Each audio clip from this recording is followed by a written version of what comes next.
This is Rugby Roundup. Coming up, Bees coach Eugene reflects on a miserable midweek defeat, and Brian Dick looks ahead to a potential watershed moment for Moseley.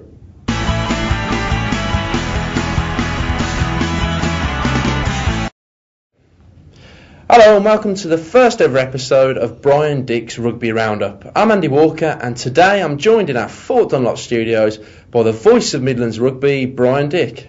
Welcome, Brian. Thanks, Andy.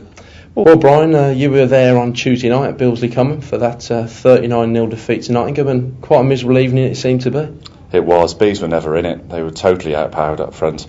The usual problems they're having in the scrum, they were there in evidence once again. Nottingham came with the first team because they still had lingering relegation worries.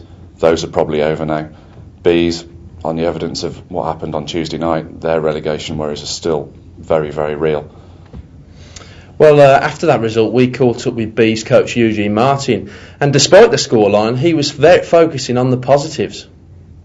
John Breakers, obviously with going backwards, he's shown his worth, you know what I mean? He can go forward, and he's got great vision on the edge of those rucks, and even from set pieces, he was picking it up and darting from scrum, so that's a huge positive in our scrum. And I thought our scrum went really well in the fourth quarter. Towards the end there, a lot of confidence. We're looking at obviously Leo as a potential prop. I think he could be heading that way, to be honest, and I thought he did really well. Well, Brian, that was the views of Eugene now. With Bees, it's interesting because they seem to show signs of encouragement. For example, the draw with Cornish Pirates, coming close to beating local rivals Moseley. But then they get a setback like that. So, I mean, what is the thinking behind that from your point of view? Well, essentially what they've got, Andy, is they've got two teams. As everyone knows, they recruited a lot of players just before the transfer deadline. 16 in all, which is effectively another team. And what they do in midweek is they put one side out in midweek and they put a second side out on a Saturday, or in this week's case on a Friday. Now that midweek side, you can't look in there and see that there's going to be many that will make up the 15 come the playoffs. So there is really a massive gulf between those two teams. There really does seem to be. Yeah, you've got guys like Simon Hunt in the Saturday side, and there's boys in that midweek side that really, they just look out of their depth at the moment. It's Coventry up next for Bees on Friday night, which is another local derby for them to get their teeth stuck into. It is. It's going to be a great leveler, that is. Coventry are in a poor run of form as well. Both teams have been in administration, and neither team has won since. Bees will put out what we think will be their strongest side, and they'll go there, and hopefully they'll be able to disguise some of those problems they're having up front.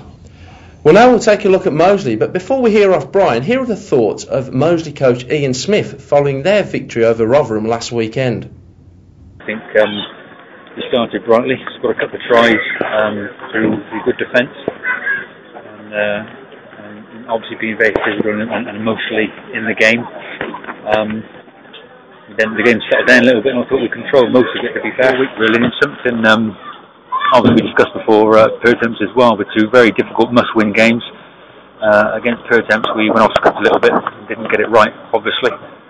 This week we did, so full credit to the team, really. They all played their part in what was a very difficult game, under pressure. OK, Brian, we heard off Ian Smith there following last weekend's result. It's Bedford at home up next to Moseley, which in terms of survival, they can take a really big step towards that safety zone, can't they? They can. It's one they really need to take as well. They've got Bristol and Exeter in their last two regular season games, Andy. And if they don't beat Bedford, there's going to be the teams behind them, Doncaster and Rotherham, with games in hand, that are going to be snapping at their heels. And what they need to do against Bedford is they need the sort of performance they turned in against Rotherham, which was much, much improved. And what about Bedford? I mean, what type of side there? What kind of challenge can they expect from them? Well, Bedford are inconsistent, but their best is very good. They could play a very expansive game. The people were laughing at Moseley last night that the pitch was nice and heavy, but not sufficiently heavy that they don't want to get a fire engine down there to put some more water on the pitch ahead of Bedford's visit, because what they really need to do is contain those Bedford back three. OK, well, thanks for joining us today, Brian, and thank you for watching as well. And of course, in future you can send us your questions to put to Brian, whether it be about Birmingham Solihull Bees, Moseley, or indeed Stourbridge, and you can send those to the email address on the bottom of the screen at the moment. Again, thanks for watching, and we'll see you the same time next week.